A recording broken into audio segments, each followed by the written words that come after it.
Hi, and welcome back. We are in 2 Samuel chapter 15. Just a quick update about the war so that we can go ahead and pray about that, since it seems to be what the news is really talking about this last week. And then just things have escalated as Israel intends to continue to bomb and attack the Gaza Strip, Hamas. But what I heard today was very interesting, is that Hamas is a terrorist group, not necessarily representing all Palestinians. In fact, there are innocent Palestinians, and they're of course, the Israelites that are on the other side of war. But this attack from Hamas is a terrorist group, and I feel so bad for the people, because they're stuck in the middle as Israel tries to lock down the Hamas group. They stopped imports and exports of goods, but that only hurt the innocent citizens. And now those that are trying to leave, there was a way, if they headed south through Egypt, that they would be able to leave before more attacks happening on the Gaza Strip. And they were unable to leave today. And it's very, I mean, the losses are 2,200 on one side, and I think 1,300 on the other side. But it's brutal. I mean, there are hostages that Hamas, like they said, they're keeping their word, and they have over 100 hostages right now, and they had said that they would kill a hostage every time Israel attacked. It's just really bad. And so I just felt the need to say, whatever your stance is, whatever your stance is in this war, whether we stand with Israel or we stand with Palestine, and say that it's all Israel's fault attacking Hamas, and that's why there's so much bloodshed, that really we have to remember that it is a terrorist group attacking that caused this war, and both sides are losing innocent people, and it seems like an unnecessary war. And as always, it's about territory. Hamas doesn't want Israel to have the territory of Israel. They want to take over. They said they want to take Israel out, and Hamas and Israel's just defending themselves very aggressively, and both of them seem not to be looking at the lives that are being lost. That's where my problem is. So before we start in chapter 15, I know that was a little bit long-winded. I want to say that let's just pray for the lives, the innocent lives that are stuck in the middle of this thing, that they didn't choose war. They didn't get to. They lived there, and they're the ones suffering, women and children. They're taking them all out. It doesn't matter. And it's just it's really aggressive. I don't know what else to say. It sounds very like a scary place to be right now. And they're just trying to get out, and they're not able to, talking about civilians. So let's go ahead and pray. I hope you join me. And I hope I didn't offend you, wherever you, whatever stance you have on this war. I don't mean to offend. So again, please join me. Dear Lord, thank you. Thank you for another day, another moment with you, for life, for your protection, for the blessings that we have here, that I have, that the viewer has, that we're on the computer, on the internet, that we're able to talk, and there aren't bombs all around, and rockets, and just terror, Lord. We pray for those affected, those in the middle of this war, those that are innocent, those that didn't have a say, those that just happen to live in the country that's being attacked, or live in an area where a terrorist group rises up and just looks to kill and take over, and to ravage the land, if you will, Lord.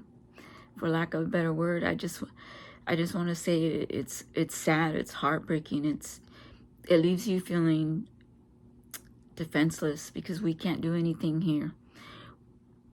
when humanitarian aid is being stopped because the borders are locked, it leaves you where you have to say they're left alone until something changes. So I pray for the border to open up. I pray that the innocent lives that are still alive can get out. I pray that this war ends soon, and I pray that no more casualties come of this. But whatever happens, Lord, I pray that we give you the trust, the faith, that we turn to you in prayer, and that we all come together just to unite and pray for Israel and all those involved in the Palestinians. And remember that this is a terrorist group rising up to take over a land, and Israel is defending themselves, but both sides have the responsibility to say that they want peace. And so I'm asking, Lord, for you to move in those hearts, in those people's hearts. Convict them, Lord. May peace come soon. As always, we give you the praise and the glory. And we don't understand, we put our faith in you. In Jesus' name, amen. Thank you for joining me. I didn't know what to really say. If you ever get tired of me because I'm long-winded, please don't think I take offense to it, because I know I can be.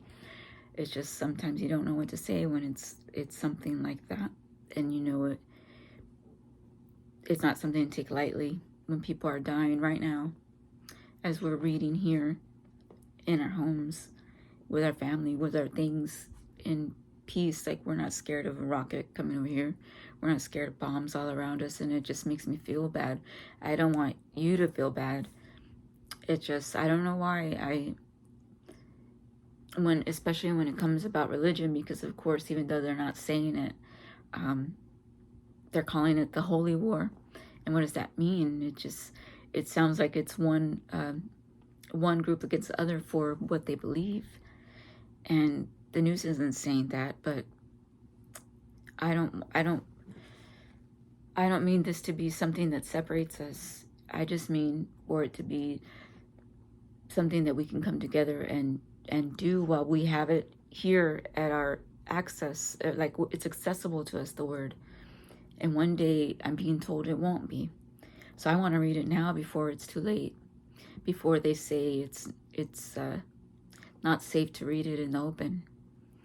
And maybe passages will stay with me, and they will be the passages I need to encourage, to pray for others, to lead others in prayer, and believe it or not, even to safety, if that may be what comes of this. I don't know. I'm just trying to be obedient. And because I am, I guess, an elder to my son, I am, because his grandparents aren't alive.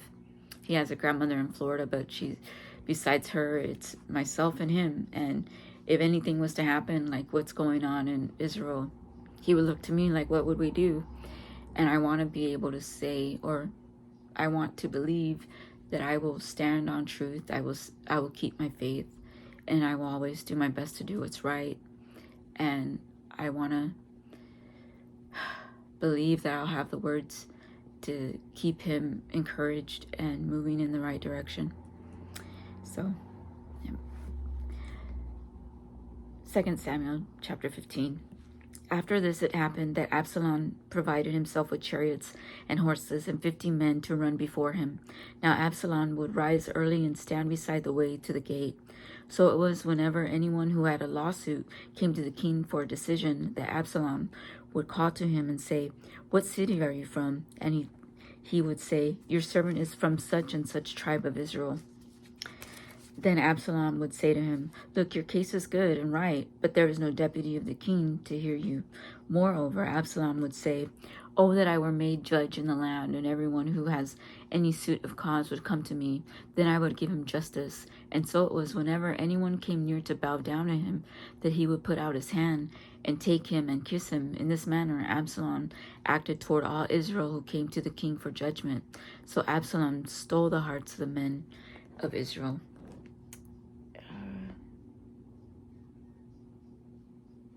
In here in the notes it says, when anyone approached Absalom with a show of reverence or respect, the prince would extend his hand as one would with an equal, in ancient times, a kiss could serve as a greeting, a sign of friendship, affection, and loyalty. So the people, he has the people's loyalty. And to say that he would act as judge, remember before there were kings, there were judges, and they had the say in what direction the land or the people would go.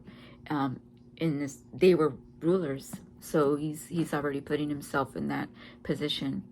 Verse 7. Now it came to pass after 40 years that Absalom said to the king, "Please let me go to Hebron and pay the vow which I made to the Lord. For your servant took a vow while I dwelt in Geshur in Syria, saying, If the Lord indeed brings me back to Jerusalem, then I will serve the Lord." And the king said to him, "Go in peace." So he arose and went to Hebron. Then Absalom sent spies throughout all the tribes of Israel, saying, "As soon as you hear the sound of the trumpet, then you shall say, Absalom reigns in Hebron."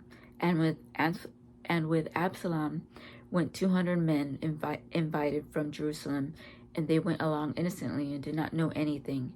Then Absalom sent for Ahithophel the Gilonite, David's counselor, from his city, from Gilo, while he offered sacrifices, and the conspiracy grew strong, for the people with Absalom continually increased in number. David escapes from Jerusalem. Now a messenger came to David, saying, "The hearts of the men of Israel are with Absalom." So David said to all his servants who were with him at Jerusalem, "Arise and let us flee, or we shall not escape from Absalom. Make haste to depart, lest he overtake us suddenly and bring disaster upon us, and strike the city with the edge of the sword." And the king's servants said to the king, "We are your servants, ready to do whatever my lord the king commands." Then the king went out with all his household after him, but the king left 10 women, concubines, to keep the house. And the king went out with all the people after him and stopped at the outskirts. Then all his servants passed before him, and all the Cherethites, all the Pelethites, and all the Gedites, 600 men who had followed him from Gath, passed before the king. Then the king said to Hittite the Gedite, "Why are you also going with us? Return and remain with the king, for you are a foreigner and also an exile from your own place. In fact, you came only yesterday. Should I make you wander up and down with us today? Since I go, I know not where. Return and take your brethren back. Mercy and truth be with you." But Ittai answered the king and said, "As the Lord lives, and as my lord the king lives, surely in whatever place my lord the king shall be, whether in life or death, even there also your servant will be." So she's vowing to follow him. So David said to Ittai, "Go and cross over." Then Ittai the Gedite and all his men, he is vowing to follow David. And all his men and all the little ones who were with him crossed over, and all the country wept with a loud voice, and all the people crossed over. The king himself also crossed over the brook Kidron, and all the people crossed over toward the way of the wilderness. There was Zadok also, and all the Levites with him, bearing the ark of the covenant of God, and they set down the ark of God, and Abiathar went up until the people had finally finished crossing. I added a word. Until all the people had finished crossing over from the city. Then the king said to Zadok, "Carry the ark of God back into the city. If I find favor in the eyes of the Lord, he will bring me back and show me both it and his dwelling place. But if he says thus, 'I have no delight in you, here I am, let him do to me as seems good to him.'" The king also said to Zadok the priest, "Are you not a seer? Return the city in peace, and your 2 sons with you, Ahimaaz your son, and Jonathan the son of Abiathar. See, I will wait in the plains of the wilderness until word comes from you to inform me." Therefore Zadok and Abiathar carried the ark of God back to Jerusalem, and they remained there. So David went up by the ascent of the Mount of Olives, and wept as he went up, and he had his head covered and went barefoot. And all the people who were with him covered their heads and went up weeping. They went the Mount of Olives. I'm sorry, I just wanted to make sure I understood that right. Weeping as they went up. Then someone told David, saying, "Ahithophel is among the conspirators with Absalom." And David said, "O Lord, I pray, turn the counsel of Ahithophel into foolishness. Now it happened when David had come to the top of the mountain where he had worshipped God, there was Hushai the Archite coming to meet him with his robe torn and dust on his head. David said to him, "If you go on with me, then you will become a burden to me. But if you return to the city and say to Absalom, 'I will be your servant, O king, as I was your father's servant previously, so I will now also be your servant. Then you may defeat the counsel of Ahithophel for me. And do you not have Zadok and Abiathar the priests with you there? Therefore it will be that whatever you hear from the king's house, you shall tell Zadok and Abiathar the priest. Indeed, they have there with them their two sons, Ahimaaz, Zadok's son, and Jonathan, Abiathar's son, and by them you shall send me everything you hear." So Hushai, David's friend, went into the city, and Absalom came into Jerusalem. Mephibosheth's servant, chapter 16.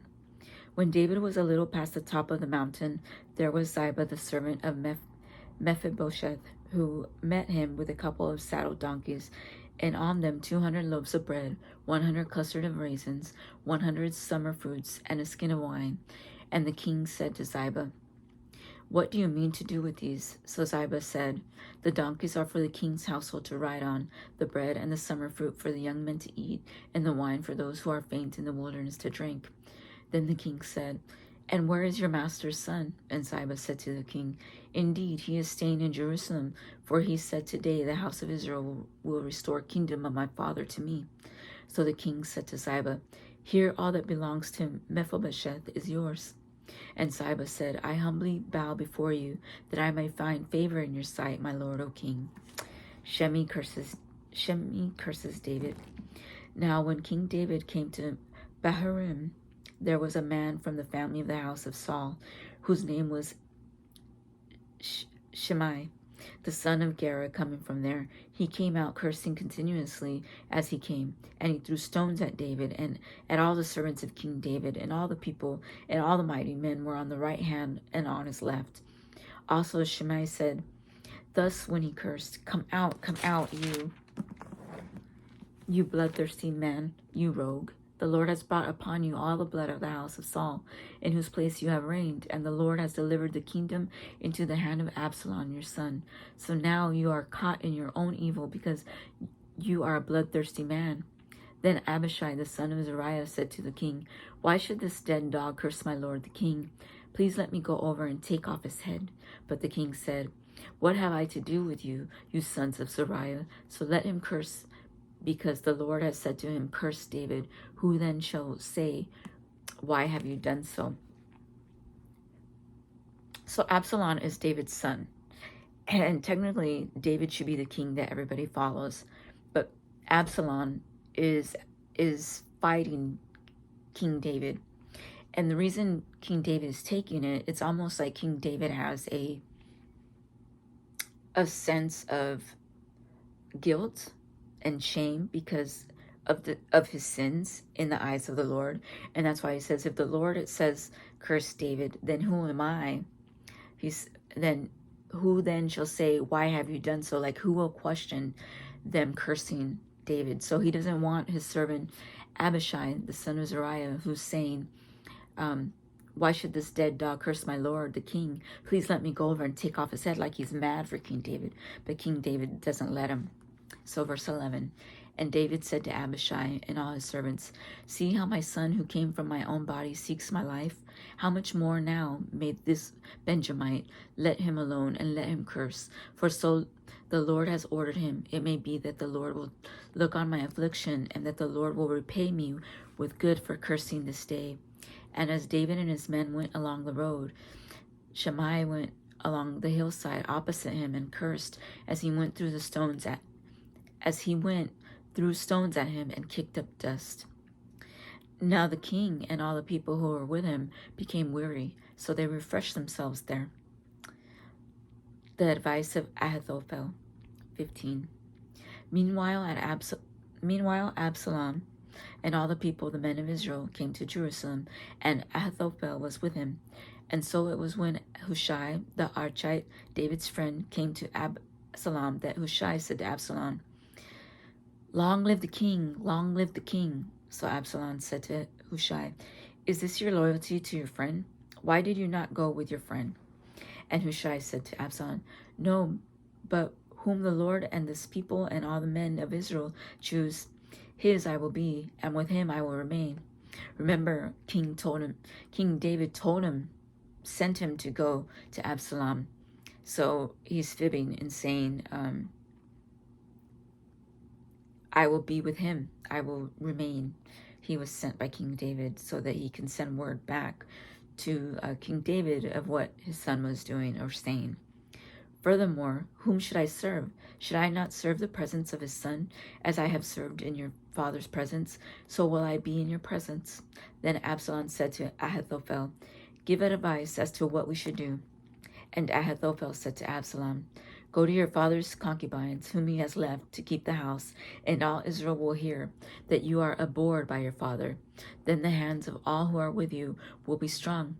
So they pitched a tent for Absalom on the top of the house, and Absalom went in his father's concubines in the sight of all Israel. Now the advice of Ahithophel, which he gave in those days, was as if one inquired at the oracle of God. So was all the advice of Ahithophel, both with David and with Absalom.